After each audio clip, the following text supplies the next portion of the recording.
မင်္ဂလာပါရှင်88နှစ်မြောက်လွတ်လပ်ရေးနေ့ဖြစ်ပါတယ်လွတ်လပ်ရေးတွန်းရှိပါစေပြည်အောင်စုသမ္မတမြန်မာနိုင်ငံတော်ကြီးငြိမ်းချမ်းပါစေလို့ဆုတောင်းပါတယ်ဆုတောင်းမေတ္တာပို့သပါတယ်ရှင်အစကတော့လွတ်လပ်ရေးဇိုးပန်းစဉ်ကာလနိုင်ငံခေါင်းဆောင်တွေရဲ့ဥဆောင်မှုပိုင်းနဲ့လက်ရှိနိုင်ငံခေါင်းဆောင်တွေရဲ့ဥဆောင်မှုleadership ပိုင်းကိုကျွန်မကဝေဖန်ထောက်ပြမယ်လို့စိတ်ကူးထားတာဒါပေမဲ့အခုကျွန်မသတင်းစာလေးဖတ်ကြည့်လိုက်တော့နိုင်ငံတော်ယာယီသမ္မတကတဲ့ပြည်အောင်စုစီသူသင်္ကားပွဲချင်းမြင့်နေတဲ့မာဘာသာဆိုရင်စောမလောင်းခြင်းဘူးဆိုတဲ့ဝိုင်းတို့ပြည်တီဦးတို့ပါတယ်နိုင်ငံဝန်ထမ်းတွေကို CDN လောက်ပါလို့မျက်ရည်ကန်ထိုးခဲ့တဲ့တနိုင်ငံလုံးမှာရှိတဲ့ဝန်ထမ်းတွေကို CDN လောက်ခိုင်းခြင်းဒီအစိုးရရန်တရားကြီးအစိုးရရန်တရားတစ်ခုလုံးရပ်တန့်သွားအောင်လုပ်ခဲ့တဲ့အင်နာကျော်စင်နဲ့လူမင်းတို့ကြတော့အလင်းကကျော်စာပွဲချင်းမြင့်နေတဲ့နော်ဟုတ်ကဲ့ပါလို့တနိုင်ငံလုံးနဲ့ထပ်တူအော်ဝမ်းသာလိုက်လဲစွာနဲ့တာဓုခေါ်ပါတယ်လို့စောက်ရမ်းနေကြည်ညိုပါတယ်လို့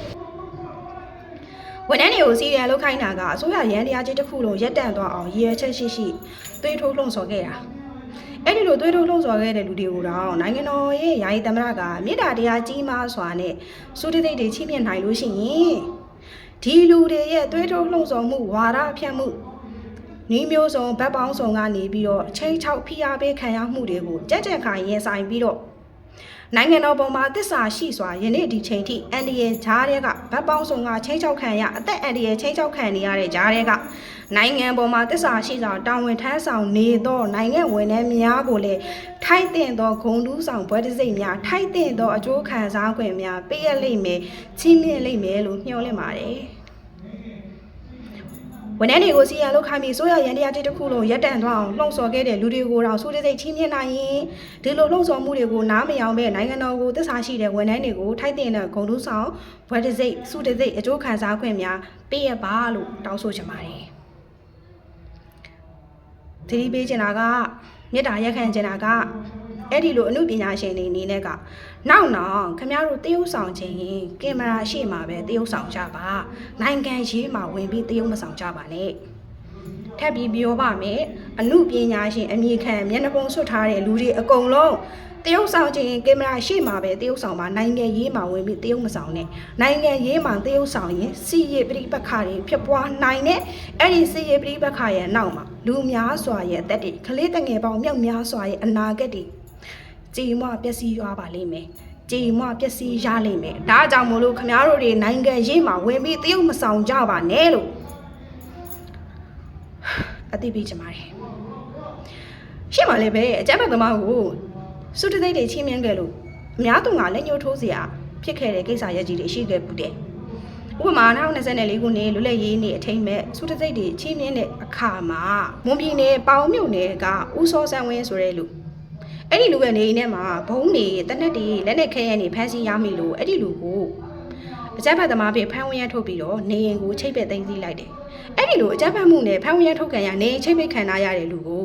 ပြည်အောင်စုဆိုရဖွဲ့ကနေပြီးတော့နိုင်ငံတော်ယာယီသမ္မတကလူမှုထွန်းချိုးပထမဆုံးချင်းမြင့်ပါတယ်ဆိုပြီးတော့2024လွတ်လပ်ရေးနေ့အထိမ်းမဲ့စုတစိတ်တွေချင်းမြင့်တဲ့ထဲမှာအဲ့ဒီလူနာမည်ပါလာတယ